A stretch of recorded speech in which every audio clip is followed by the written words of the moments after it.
college town is paralyzed with fear when young female students begin disappearing at a rate of about 1 a month. Authorities are trying to count the bodies and figure out who did this. Their remains are discovered in remote areas, each one having been beaten, killed, and raped, often in that order. Evil comes in many, many different packages. Over 4 terrifying years, more than 30 young women are murdered by America's most notorious killer. Every news organization across the country was now interested in Ted Bundy. There was such an onslaught of publicity and attention. He was so normal, but he had these demons.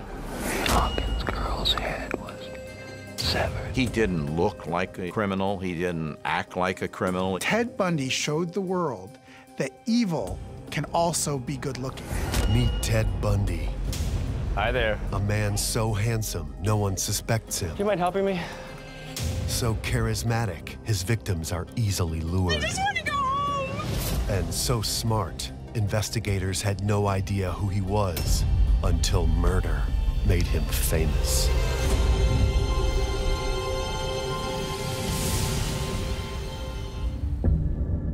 Ted Bundy was one of the most prolific and violent serial killers in American history. The psychopath with movie star good looks would prove to the world that not even jail could contain his murderous obsession. And his relentless rampage would redefine the face of evil. Ted Bundy had a profound effect on our popular culture and on our movies. Whole genres of horror films have come from the Ted Bundy story. Ted Bundy was even portrayed by People magazine's Sexiest Man Alive, Mark Harmon, in NBC's blockbuster TV movie, The Deliberate Stranger. When you hear the name Ted Bundy, you think of one of the most evil men in American history, and also one of the most fascinating. Ted Bundy was born November 24th, 1946, believing his maternal grandparents were his parents and his mother was his sister. He was being raised to believe that his mother was actually his older sister. It was lie upon lie from the time he was very, very young.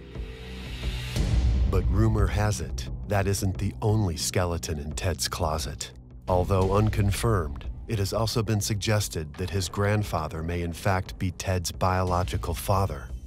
If true, that would make Ted the product of incest. But it wasn't until the age of 15 that Ted learned the truth about his parentage. He stumbled across some documents that told him that everything that he thought was true had been a lie. The woman he thought was his sister is really his mother. She lies about it for 15 years. That's enough to sort of question your love for your mother, I would think. Ted spends the rest of his adolescence trying to overcome the embarrassment of his illegitimate background. So when he enrolls in the University of Washington in Seattle, it's Ted's chance at a fresh start. He becomes involved in local politics and falls in love with a pretty young co-ed named Stephanie. Stephanie has dark hair parted down the middle, an attribute that all of Ted Bundy's future victims will share. He had a good future. He was interested in politics. He worked in one of the campaigns, the Republican governor, I believe it was. You could certainly enjoy having a beer with him and talking politics or whatever. Hey, it's on me, it's on me. Bundy was handsome, articulate, and I think that's what makes him so captivating still. But in his junior year, things begin to crumble. The political campaign he supports fails, and his girlfriend Stephanie breaks up with him for not being focused enough. Ted is devastated by the breakup and drops out of school for the rest of the year. But he would eventually re-emerge with a new focus. He changes his major to psychology and is excelling academically and socially like never before. He also has a new girlfriend, Liz. But what Liz doesn't know is that her seemingly perfect boyfriend has a darker side. Ted Bundy was charming. He was intelligent. He was good looking. There was just one thing wrong with him. He liked to murder women. Ted Bundy had a type. Pretty young girls with their hair parted in the middle. 21-year-old Linda Ann Healy, a college senior, has a drink at a local campus bar with her friends. And Ted has his eye on her. Okay, guys, that's it for me. You're bailing on us? Gotta get up at 5:30, remember? Okay. Call you after class. Okay, bye, guys. Okay, bye. She is scheduled to announce snow ski reports at a local radio station the following morning. But that will never happen.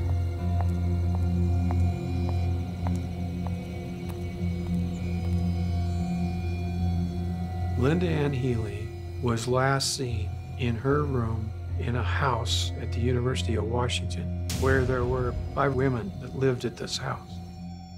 At approximately 10 p.m., she gets ready for bed. Linda Ann Healy was not alone. There were people sleeping in the next room. She was really as safe as she could possibly be. Quietly, Ted Bundy enters the home.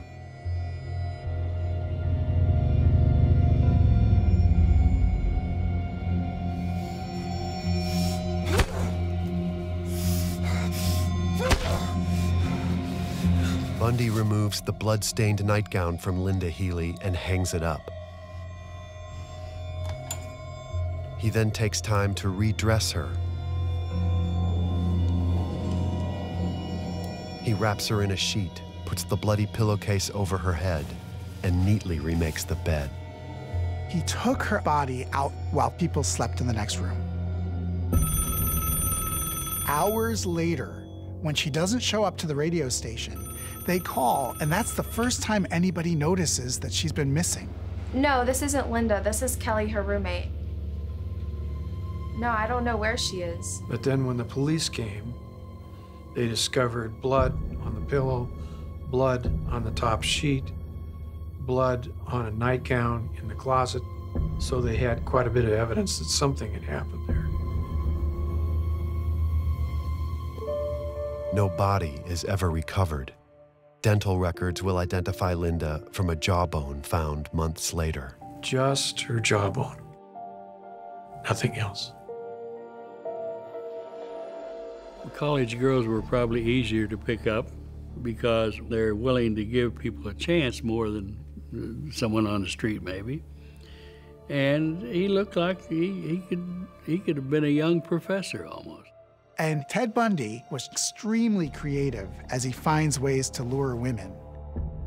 But he's only getting started. Georgianne Hawkins, a freshman at the University of Washington, is approaching the alley behind her sorority house. The aspiring broadcast journalist is just 60 feet from her door when she stops to help a stranger. Oh, damn it. Oh, are you okay? Yeah, thanks. Just, would you mind giving me a quick hand? Yeah, sure. You know, it's just hard to carry these things with these crutches, you know? Yeah. Would you, my car's right over there. Do you mind helping me? No, not at all. Just right here? Yeah. Sure. I'm Ted, by the way. I'm Georgianne. My friends call me George. This is very kind of you, George. No problem. Thank you. She went as far as his Volkswagen Bug, carrying some of his books that he had dropped. That's the thing, that Ted Bundy's victims were good people. Upstanding college girls who were willing to be helpful. Where would you like these? In the passenger seat, please. Sure. Oh, well, there is no passenger seat. He'd often bludge them to get them to where he could take them somewhere. He could take out the front seat, and that way he could put a body where the seat would go. It was an unlikely vehicle to be used by a serial killer. But then again, Ted Bundy wasn't your average serial killer. But while Ted is driving out of town, Georgianne wakes, incoherently speaking about her Spanish class. Spanish test tomorrow. Are you my tutor? Shut up. Georgianne being conscious was not part of Ted's plan.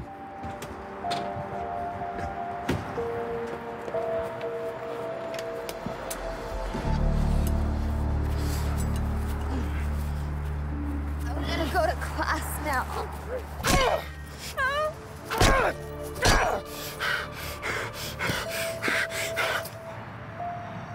Georgianne's body has never been found.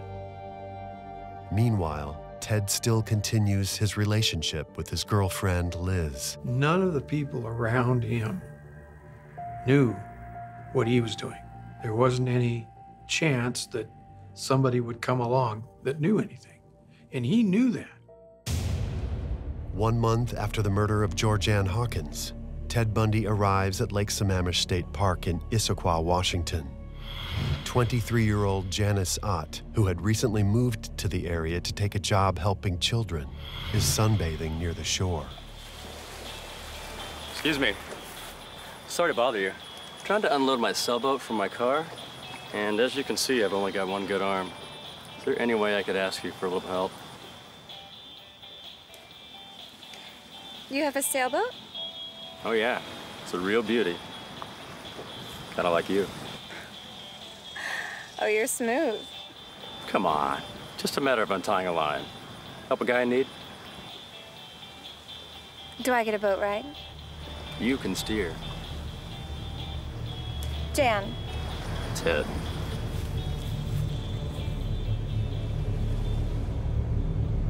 Fun. It is. Here we are.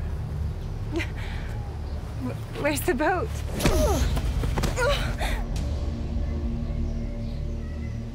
It's like Ted Bundy needed an extra thrill that was more than just the thrill of killing. It was the thrill of pushing the envelope and pushing the limit.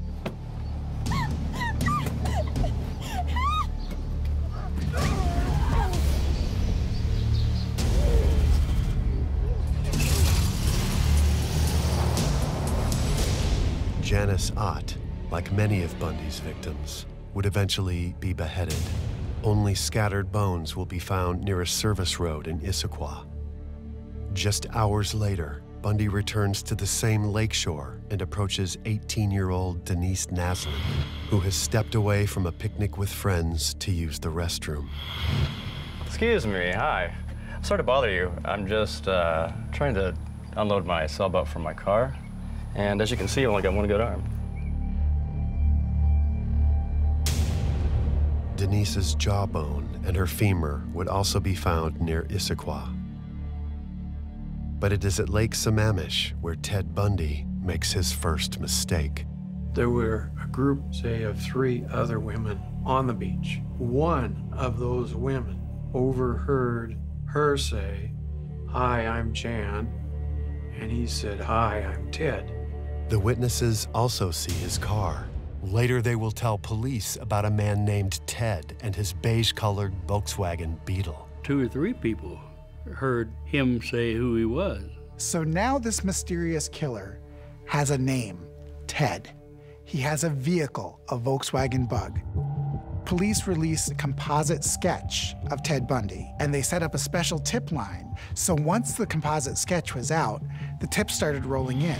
And one person in particular recognized that face and recognized that name. Ted's girlfriend, Liz, reads the news reports that have Washington women in a panic. 8 women have gone missing in as many months, and no one knows where this killer will turn up next. But Liz thinks she has an idea. The more Liz thinks about it, the less normal her boyfriend really is, and the creepier he is. He stays up all night. He doesn't tell her where he's been. He's not interested in sex unless it's bondage, and if she doesn't want to participate in bondage, he gets angry. She called police and said, "I think I know who the killer is." There's a guy that I'm sort of dating, and, well, he fits the description of the drawing you've been circulating in the papers. Theodore Bundy, but he goes by Ted. B-U-N. The call goes on a list of police tips. It is one of 200 coming in every day that keep the police busy.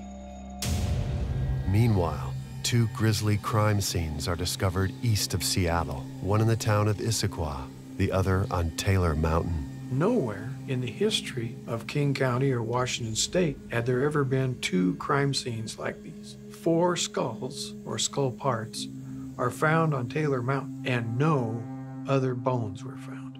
There were no back bones, there were no rib bones, there were no leg bones, no arm bones, nothing. The word is that both you and Seattle police are proceeding on the assumption that there are more bodies out here. As a young detective in 1974, Robert Keppel leads the search that begins with the disappearance of Linda Ann Healy.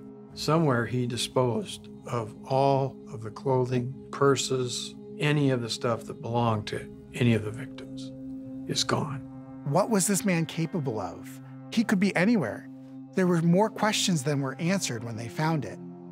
What we did have were victims that had been stabbed. Other victims had head damage. This was something that was a habit for him, was a compulsion for him. And there's nothing scarier than that. Authorities determine that there are at least 8 victims. The main function of the investigation was to see if there were other cases that may be related.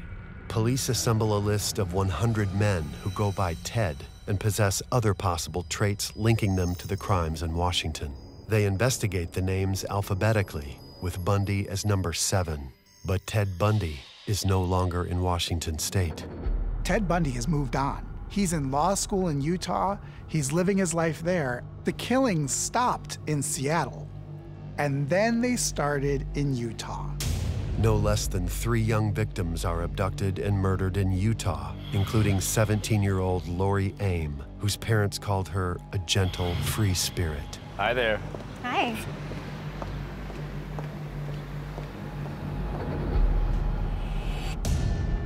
Oh, God, no! Please don't kill me! I just want to see my family, please!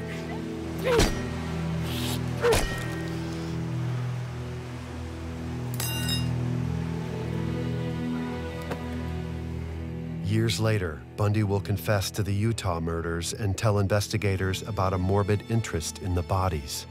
He changes their clothes, has sex with them, and even takes pictures for trophies.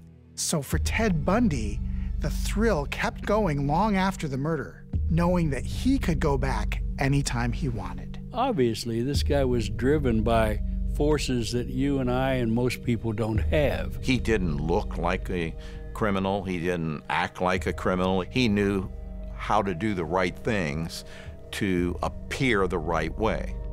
As he continues to go unnoticed, Ted Bundy has evolved into the perfect killing machine. Near Salt Lake City, Ted stalks 18-year-old Carol Durant at a strip mall. He writes down her license plate number, then approaches her as she leaves. Excuse me, ma'am. Is your license plate KAD L32? Yeah. I'm Officer Roseland. Someone was trying to break into your car. They did? Yes, we have a physical description, but you'll need to fill out a police report so we can pursue the matter. How do I do that? I can take you to the police department. It's right up the street.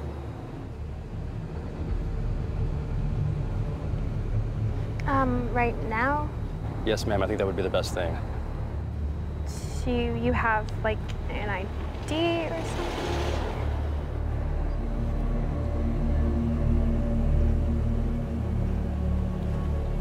This way.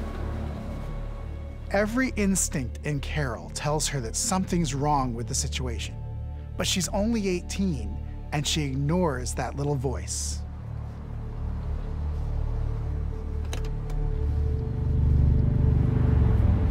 This is your car?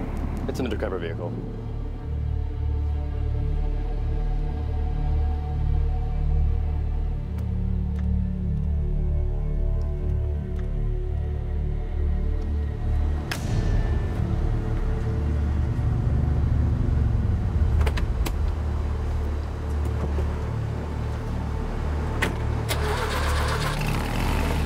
Almost immediately, Carol realizes that she's made a terrible mistake. Are you sure we're going the right way?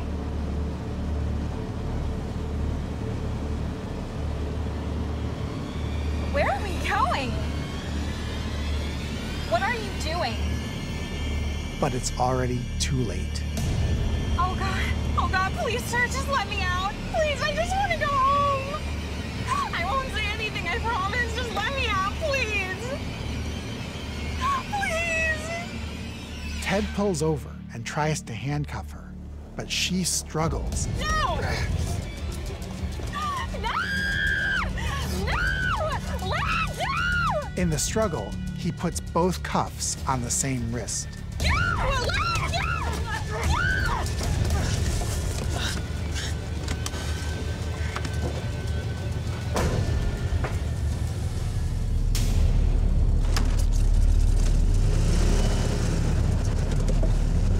Carol DeRanche does what dozens of other women failed to do. She escapes from Ted Bundy.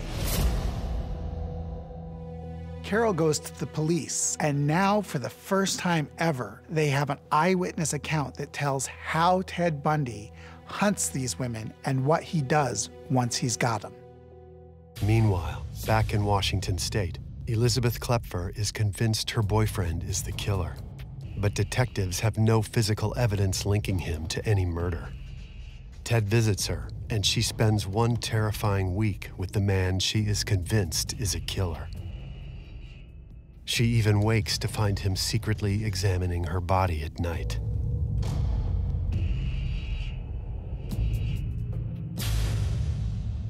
Ted expands his killing grounds to the bordering state of Colorado.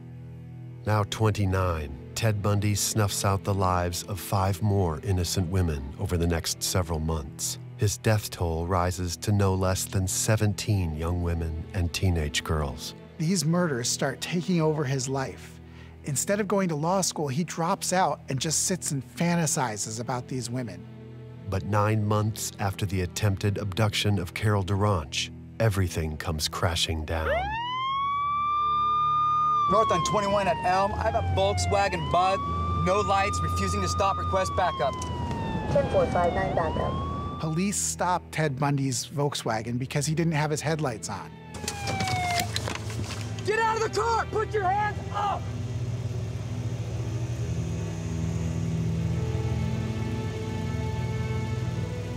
The cops decide to search the car, and what they find is chilling.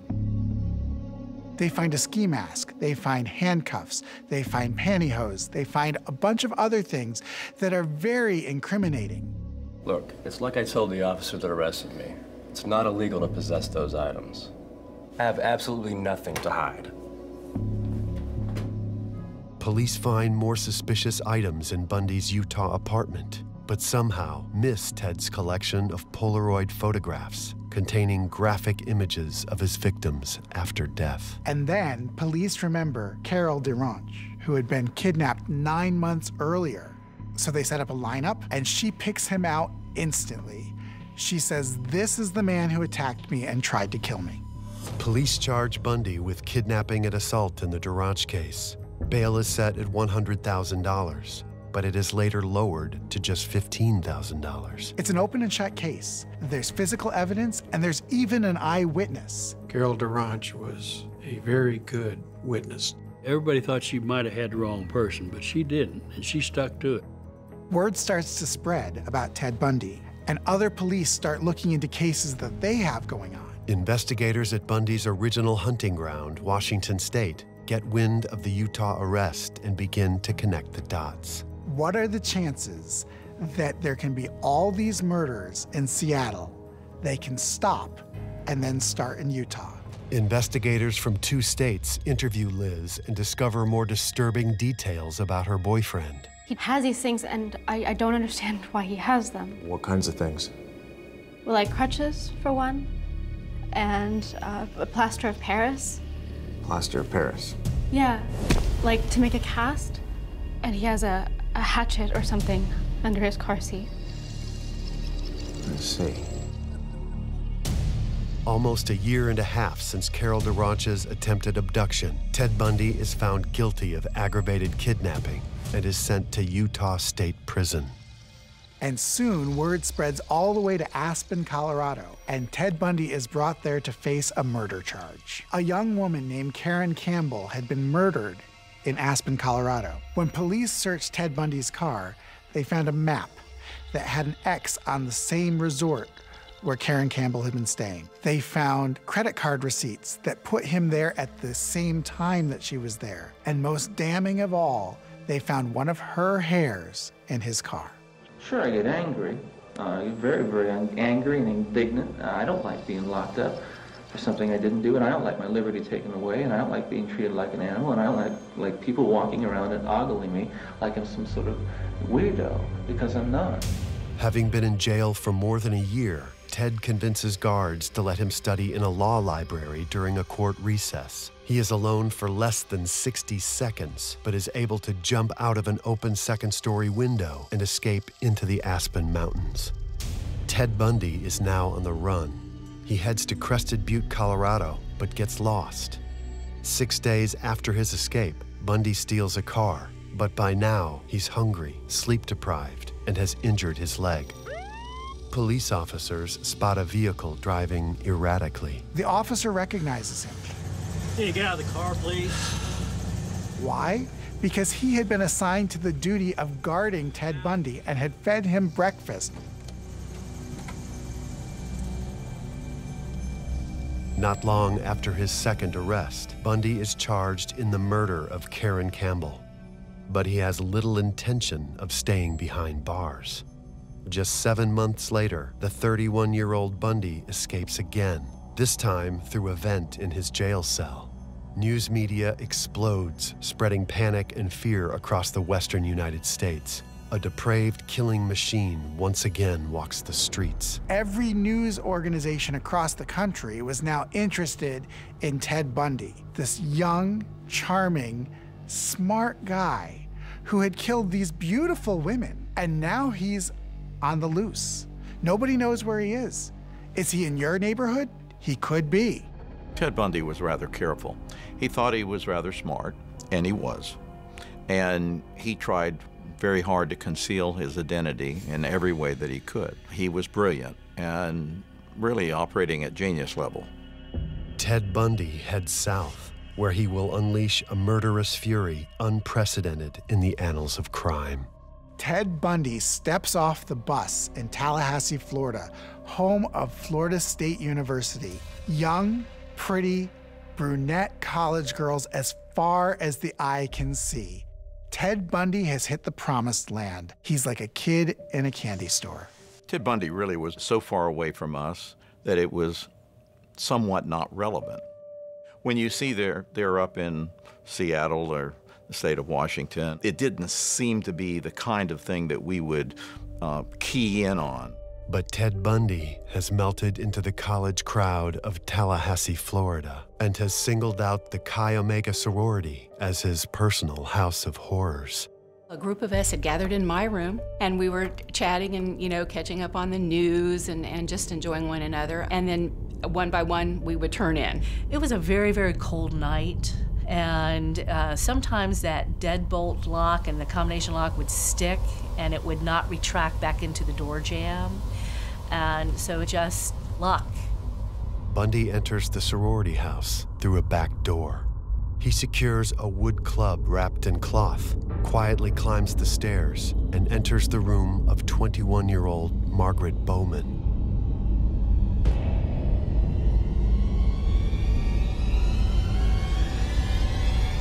He bludgeons her with the log and strangles her with a nylon stocking. My wall adjoined Margaret's wall, and her bed was up against the wall, as was mine. I was roused, awakened by hearing something. But Diane falls back asleep. Police believe 21-year-old Lisa Levy was likely Bundy's next victim.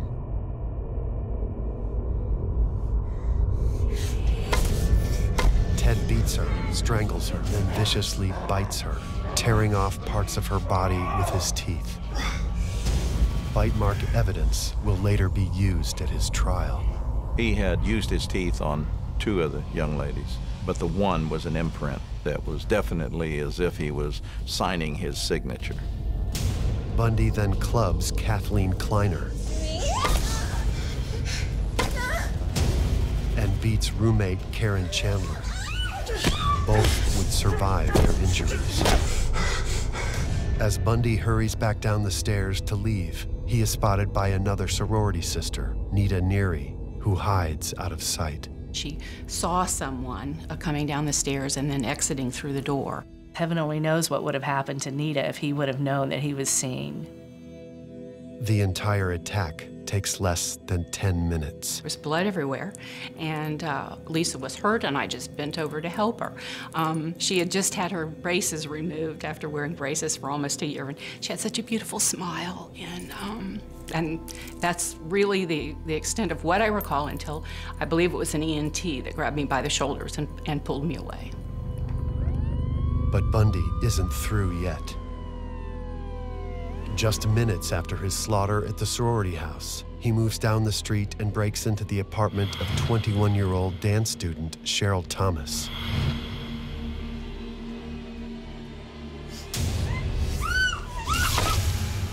He breaks her jaw and partially destroys her hearing, which ends her dream of becoming a professional dancer. The killer came in from the night and then returned to it with an ease that has so far baffled police and left most co-eds here terrified. Authorities don't realize that the man they are hunting in Florida is the serial killer who escaped from a Colorado jail. I'd rather say we've got a very disturbed, sick individual. And his most disturbing act is yet to come. 3 weeks after the Chi Omega sorority house, Ted Bundy has one more kill, and it's the worst one he'll ever do. Her name is Kimberly Leach, and she is a 12-year-old student on her way back to class in Lake City, Florida. It will be 2 months before her remains are returned to her family. We don't know how many murders Ted Bundy committed, but we know which one took him down. The murder of Kimberly Leach was the one that ultimately sent him to the electric chair. So now Ted Bundy thinks it's time to leave Tallahassee, time to leave Florida entirely.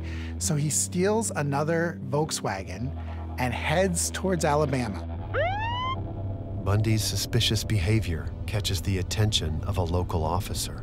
It was just more of a chance encounter than anything else. One of the Pensacola Police Departments just happened to see an automobile drive behind a business and decided to stop him.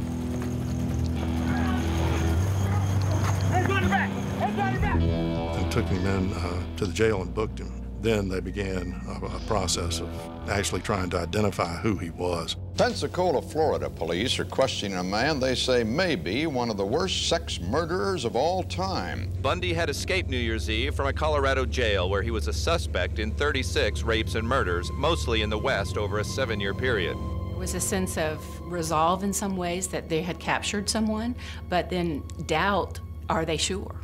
It took several months to put the case together to be sure that we had the right guy. No fingerprints are left behind at the Chi Omega house, but there is something unusually incriminating. There was a bite mark that was left on one of the girls at the Chi Omega house. Apparently what Mr. Bundy did is he bit one time, released, and then bit a second time, so that it gave a broader range identifying characteristics in order to make the identification. Authorities secure a search warrant for Ted Bundy's mouth and proceed to make a mold of his teeth, and it's a perfect match. Bundy stands trial for the Chi Omega murders and assaults. I'll plead not guilty right now. He acts as his own attorney and decides to personally depose the sorority sisters regarding the 2 women he bludgeoned to death. They have to sit just feet away from the man who went on this brutal, bloody spree in their sorority house. I went into all of the depositions knowing that I had to be there. I was subpoenaed. It was not a choice. He asked several questions, and my answers were very short and to the point, and it angered him. And that's when he hit his fist against the table and stood up. And I said to myself, I remember, he's in shackles, I'm not. I could definitely see the charm in him. Yet at the same time, I'm thinking, this is this monster. You're awful. I cannot believe that you're going to put us through this. I actually resented having to sit there because I really felt like he was kind of getting off on this or just having fun. Sometimes he would be Ted the lawyer. Sometimes he would be Ted the college student. You know, unfortunately, I think there was at least one other Ted out there. That was Ted the killer. And you could almost see that coming out occasionally in court. Wait a minute. Just let it go. Ted's antics in the courtroom draw huge crowds, many of them women. What is unusual to see is that many of the onlookers are women, young women, contemporaries of the 5 Florida State sorority sisters who were assaulted in their beds a year and a half ago. Oh no, he's gonna get me next. I'm not afraid of him. He just doesn't look like the type to kill somebody. But Nita Neary, the eyewitness at Chi Omega, knows exactly what Ted is capable of. The eyewitness her testimony was very critical, I thought, to the case. Might have even been some of the most important testimony that we had in the case. Do you remember the man that you saw standing at the door of the Chi Omega house? Do you? Yes, I do. Would you point him out, please? Nita identifies Ted Bundy as the man leaving her sorority house that night. With overwhelming evidence, Ted Bundy is found guilty of the Chi Omega murders and is sentenced to death. This court, independent of, but in agreement with, the advisory sentence rendered by the jury, does hereby impose the death penalty upon the defendant, Theodore Robert Bundy. Judge Cowart then stuns the courtroom with his parting words to Ted Bundy. You're a bright young man. You made a good lawyer. I'd love to have you practice in front of me, but you went another way, partner. 6 months later, 33-year-old Ted Bundy is found guilty for the abduction and murder of 12-year-old Kimberly Leach, and once again is sentenced to death. Ted awaits his execution at a Florida state prison when he suddenly begins to reveal the details of his horrific crimes. Even behind bars, Ted Bundy was trying to control the situation. He was trying to stay his execution by giving police details of women who he had killed, where their bodies were, what he had done to them. Ted sits down with Detective Robert Keppel and begins his confession. That's when I found out about what killers really knew. Starting with the murder of 18-year-old Georgianne Hawkins. And about halfway down the block, I encountered her and asked her to help me carry the briefcase. Basically, when we reached the car, what happened was I knocked her unconscious with the crowbar. I handcuffed her and put her in the passenger side of the car and drove away. At this point, she was quite lucid, talking about things. It's funny, it's funny, but it's odd, the kinds of things people say under those circumstances. She had a Spanish test the next day, and she thought that I had taken her to help tutor me for a Spanish test. That I, again, knocked her unconscious and strangled. I threw away the briefcase and the crutches and all that stuff. Yeah. And the crowbar, everything. The handcuffs, everything. I gotta get mad at myself a few weeks later because I'd have to go out and buy another pair. I mean, it's not comical, but that's what would happen. There was information that he talked about with regard to murder that only the killer would know. The Hawkins girl's head was severed and taken up the road about 25 to 50 yards and buried in a location about 10 yards west of the road on a rocky hillside. So we went up there 15 years later and dug up the whole mountainside and didn't find the skull. Whether he actually did or not, I don't know.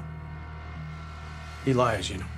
But this wasn't the only meeting between Bundy and Keppel. Years before his execution, Bundy volunteered to assist Robert Keppel in forming a criminal profile for the then-at-large Green River serial killer. Even though it will be 17 years before the Green River killer is brought to justice, the story of Bundy and Keppel's collaboration inspires Thomas Harris to write a series of books which would go on to establish one of the world's most iconic films, The Silence of the Lambs, borrowing elements directly from Bundy's own habits.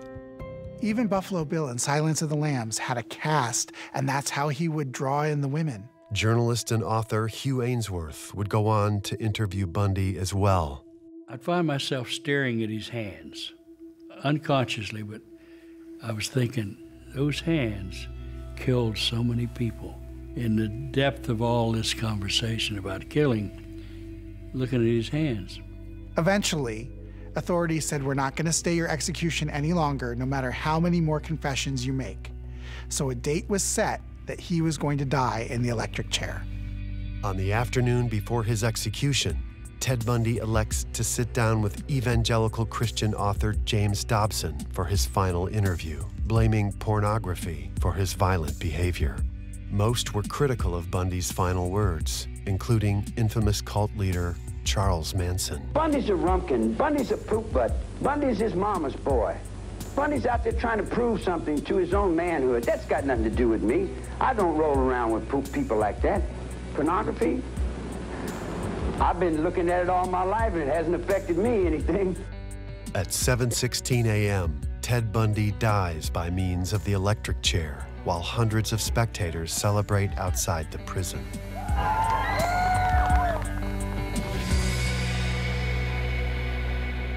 My heart just went out to the Bowmans and to Mrs. Levy that, you know, there's not this sense of joy or necessarily relief, but there is this resolution that he will not hurt anyone else. Lisa was so vivacious and just loved life, and Margaret was more prim, more proper, very different. I think they would want to be remembered for, you know, the intelligent young women that they both were. Everything we know about serial killers was turned on its head when we saw that he wasn't the creepy man in the raincoat, but he was the law student, the handsome guy in the polo shirt, the guy driving the little car. He can be a murderer too. Evil comes in many, many different packages, and sometimes tied in a very pretty bow, and you just have to be aware.